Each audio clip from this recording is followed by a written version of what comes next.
Remember Honolulu? As if any of us from the 81st Wildcats could forget it. Seems a lot longer than it really is since the days we played around here. Those 4 days at Waikiki, those Wahinis, if you got lucky. Of course, there were guys who'd rather go swimming. That's us. July 1944. Sleeping in the hot sun after all those rugged months of jungle training. Fat, sassy, and shaved. We thought then we knew all the answers. This came under the heading of morale building.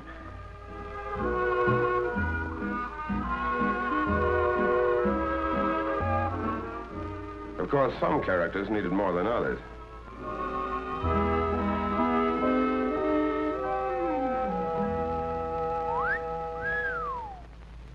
But while we were taking it easy, headquarters was doing its job.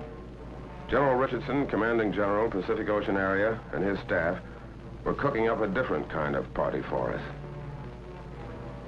It began the day we started on the boat ride, wondering where the hell we were going and how we were going to do when we got there. 2 solid years of training in back of you, but training and climbing through the ropes on fight night are 2 different things. There were more than a couple of guys climbing that gangplank who were giving that subject their private attention. And we shoved off on our little excursion of about 6,000 miles over water.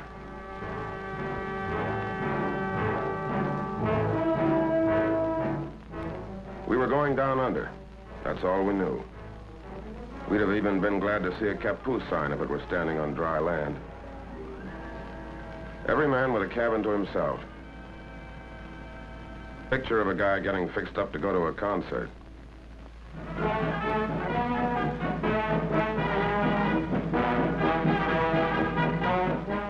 But it never made you stop wondering where you were going.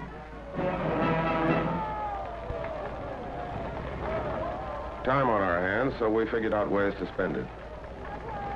With a few bucks thrown in for a side bet. One way of getting tired enough to climb into your bunk. Back to loser, bub?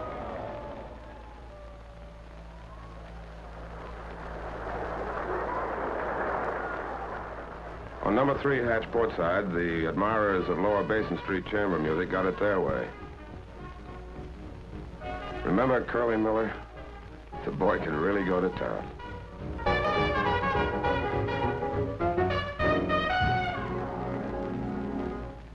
The day we crossed the equator and the shellbacks got their crack at the pollywogs. And there's still some of us in the outfit who take off at the sight of a curved stick.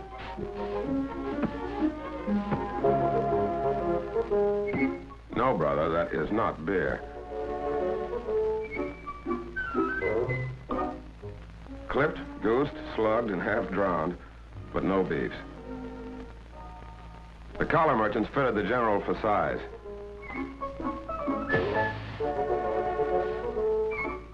The local barbers gave him a once-over lightly. Dental inspection. A rub-down at the club. The treatment's finished and the general's a shellback. When you look back now, you can remember a lot of laughs on that boat ride, but mostly it was just plowing along through that ocean, under that sky tent, and waiting, and watching for Jap subs or carrier planes.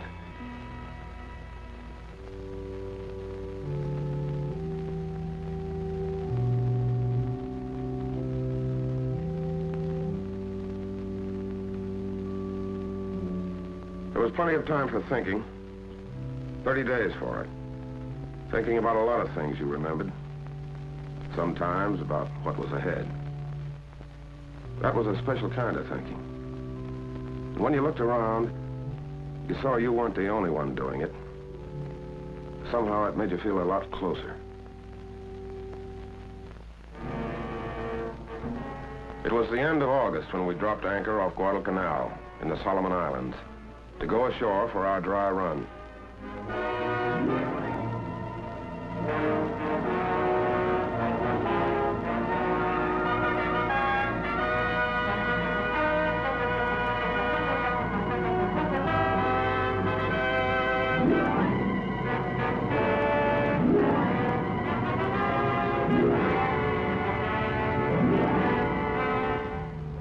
weren't any Jap Kapu signs on the beach, but when you hit it, you got that quick flash about the guys who were here ahead of us at Guadalcanal and the job they did. To look at it, you couldn't believe that beach had ever felt the bite of live ammo.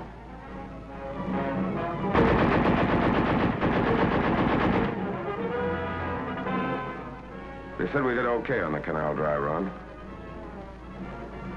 When we left the Solomons, we still didn't know where our next stop was, but it was getting closer.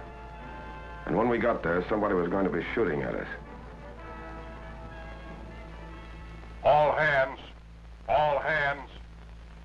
Now hear this. The objective of this task force is the Palau Islands, 8 degrees north of the equator and 530 miles east of the Philippines. By occupying these islands, we will complete the sealing off of the important Jap strongholds to the east.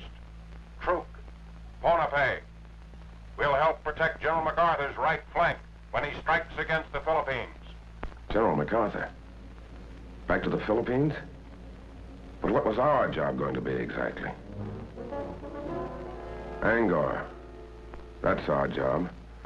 Southernmost of the Palau group. About 3 square miles of limestone and coral. Japs got a lot of their phosphate here. Okay, what do we do? The 322nd hits Red Beach in the northeast. The 321st will land on Blue Beach. 323rd stands offshore in reserve. General Miller and Admiral Blandy knew that the Japs were expecting us in the south. We were going ashore through the choppy surf under the narrow beaches in the north. Fan out fast until the 2 beachheads joined up, then move down the island. This was finally it.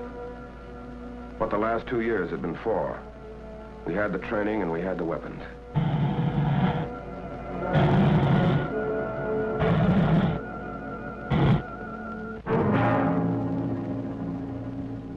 There was Angaur. On it, holed up in caves and pillboxes, was a tough Jap regiment with plenty of experience in China back of them. This was our first time. How were we going to do?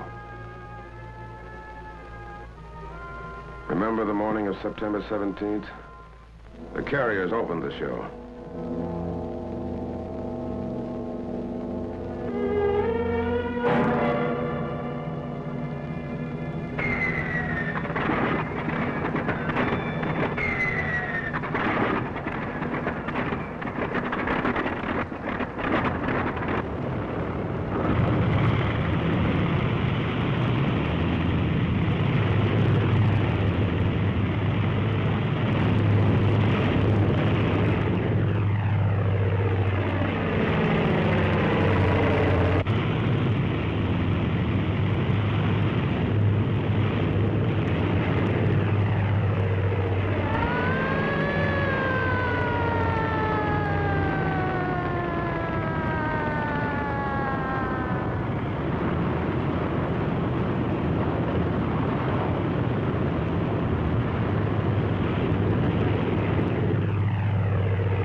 Okay, first wave shove off. That's us. Let's go.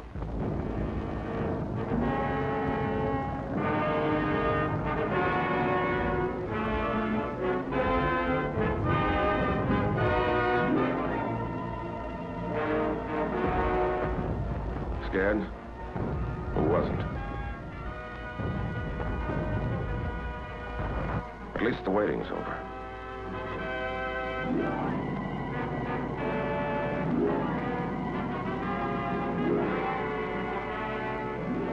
We piled onto Red Beach.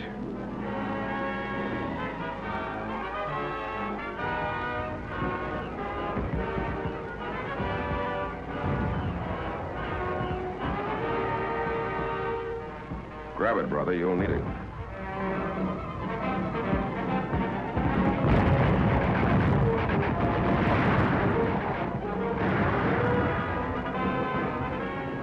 A 20-foot sand cliff to climb we didn't know about. And we were pinned down by machine gun fire and mortars. It helped to see other guys looking like you felt. But they were taking it too. That helped more. Blue Beach. Machine gun fire wasn't so bad. Our planes knocked out their mortars. But still no place to get caught with your pants down.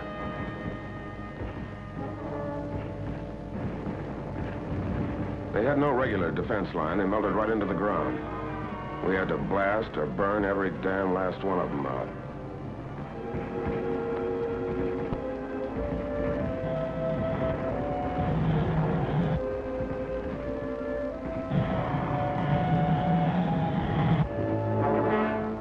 Naval artillery raised so much hell with Blue Beach, the Amtraks had a tough time making it.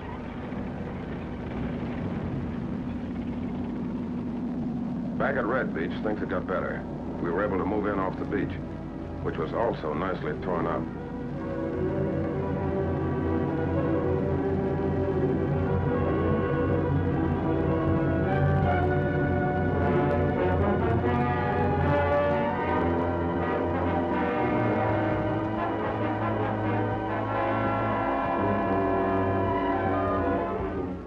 We started blasting them out of their rat holes with satchel charges.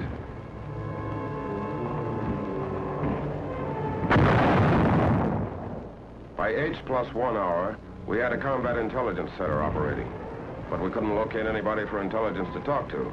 They wouldn't come out alive.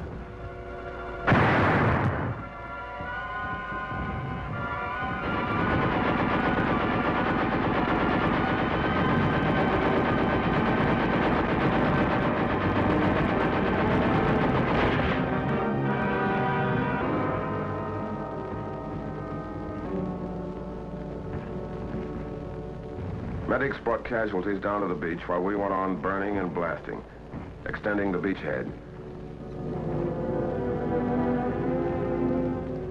And for every litter that went out, 6 other guys came in.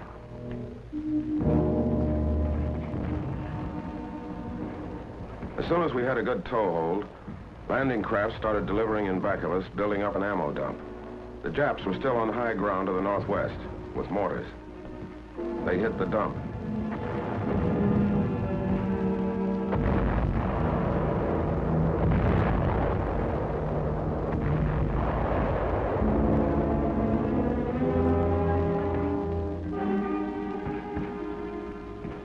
We saved most of it. But who wants to be a fireman at a time like this?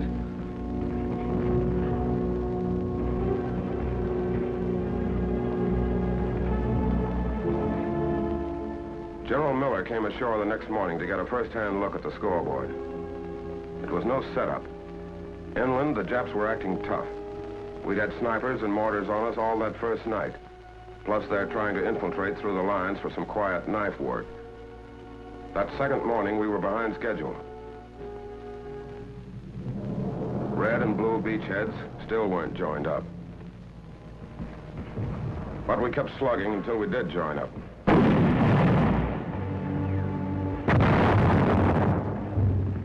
And all the time moving inland. Then we got to Shrine Hill. Remember? Caves 15 feet deep, dug out of solid coral. Entrances barricaded with coconut logs, leaving firing slits only a couple of inches wide.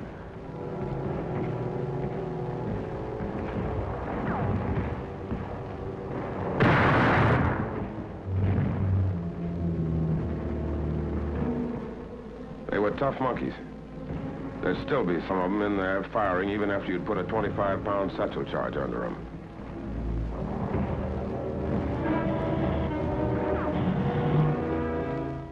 Tough, all right, but they could be had.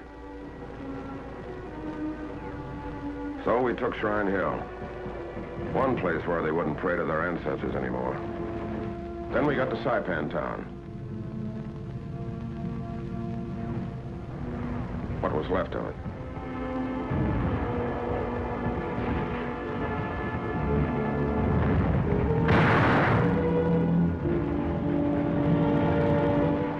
By this time, we'd cooked, blasted, or shot 600 of the little apes, and had what we came for, including the phosphate plant.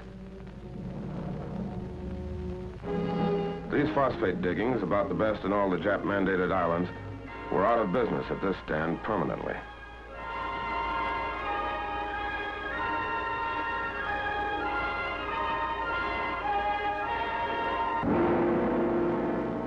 We weren't taking chances. They know how to hide like the murdering weasels they are. We heard that some of them were still on high ground up to the north. But by the end of the third day, we'd shoved them back into the northwest corner and the southern tip of the island.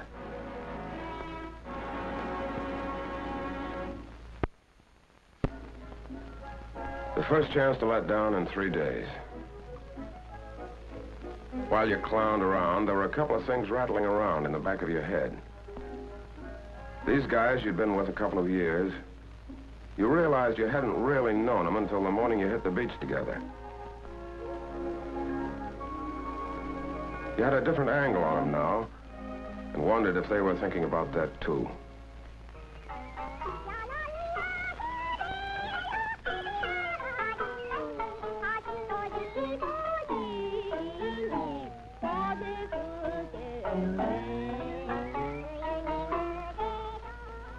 While all of this had been going on, our 321st pulled out for Peleliu Island, 6 miles to the northeast. The 1st Marines were finding it heavy going up there. The 321st went up to give them a hand. The rest of us who stayed on Angaur had our own job to finish. The jungle was still lousy with Jap snipers, but we couldn't wait to clean them out to get the airstrip in. With a rifle covering every couple of axes, the aviation engineers started hacking out the strip. The sooner it's in, the sooner we can use it as a base to plaster the rest of the Palaus.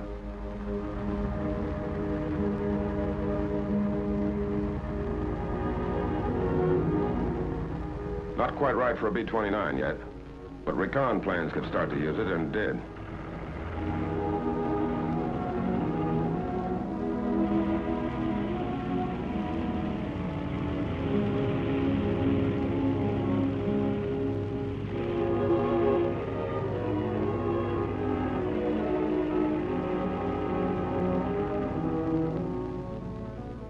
That island way in the background is Peleliu, where our 321st was battling Japs.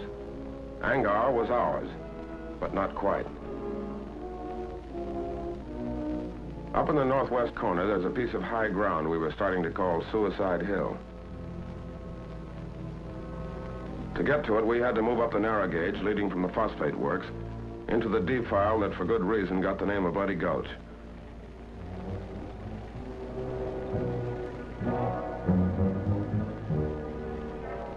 There were plenty of Jap machine guns and snipers up there, too. A Jap 75, mounted on rails, kept poking out, firing, and pulling back into a cave.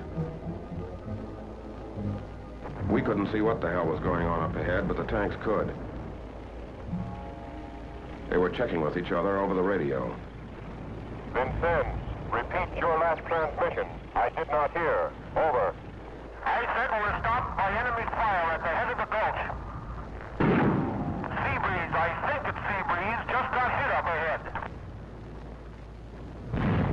Vincennes, this is Booper. I'm pulling Cherry back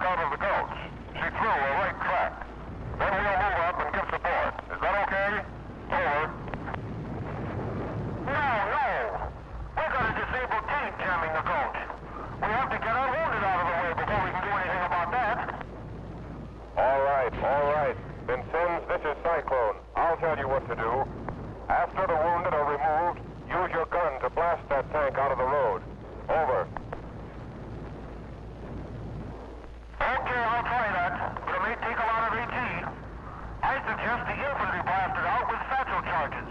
Can a demolition squad get near enough? What about enemy fire? Over. They can get up there. They can get up there. We're under fire all right, but those litter bearers are working right in it. They're bringing those guys out with stuff kicking up all around them.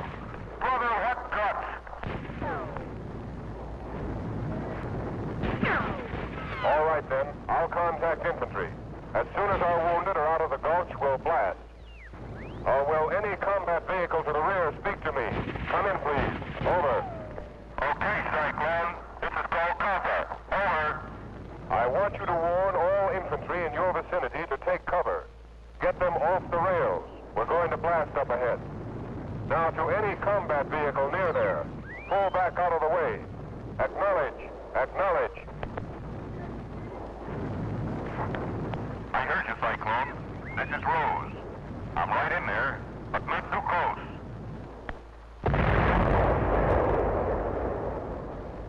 Not too close, he says.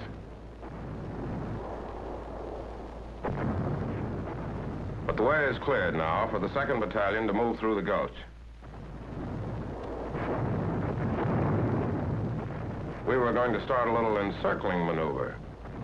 So we split up. Some of us went up the rise to the right.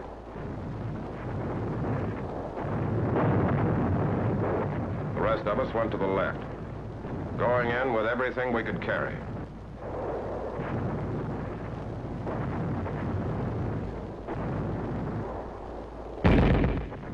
Yeah, and everything we could throw. It was going to be Suicide Hill for the Japs now. We had them really holed up now. We called back for mortars and 155s.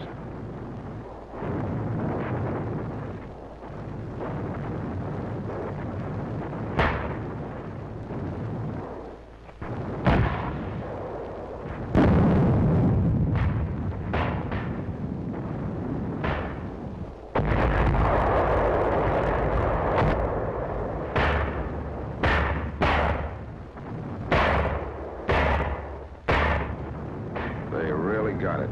All afternoon and into the night.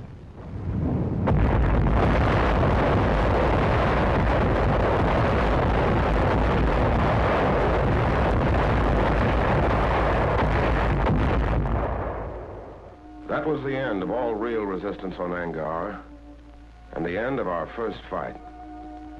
It had been no cinch. They'd poured everything they'd had on us, from 75s down. But we'd won our first battle. And we had a right now to call ourselves the 81st Wildcats.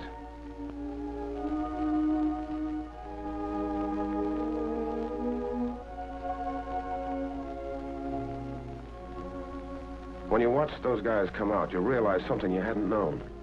How mad you got when the bastards hit the guy next to you.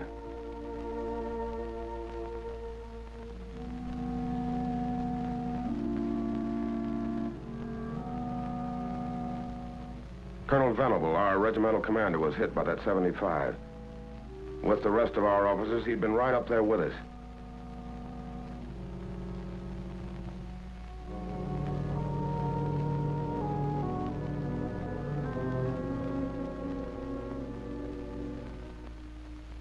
From the top down, the 81st had gone in and come out all right.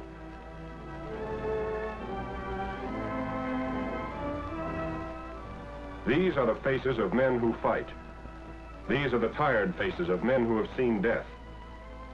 These are the faces of men from your own hometown who carried the flag of America a step nearer to Tokyo. Look at these faces. Here's the boy who sold you gasoline on a Sunday afternoon. Here is an American boy. Looks tired, doesn't he? He is. Here's the boy who came calling on Saturday evening and took your daughter to a movie. Here's the boy that everyone predicted would make All-American when he went to the State University. But he didn't go. These men don't like war. But the enemy must be met and destroyed wherever he can be found. They know that. And so do you. Are you doing everything you can to help them? Are you buying war bonds? Bonds that pay for the weapons with which they fight? Bonds that provide places for them to rest, and hospitals in which their wounds may heal? Are you buying war bonds to the limit of your ability to ensure that a strong and worthwhile America will be waiting when these men return?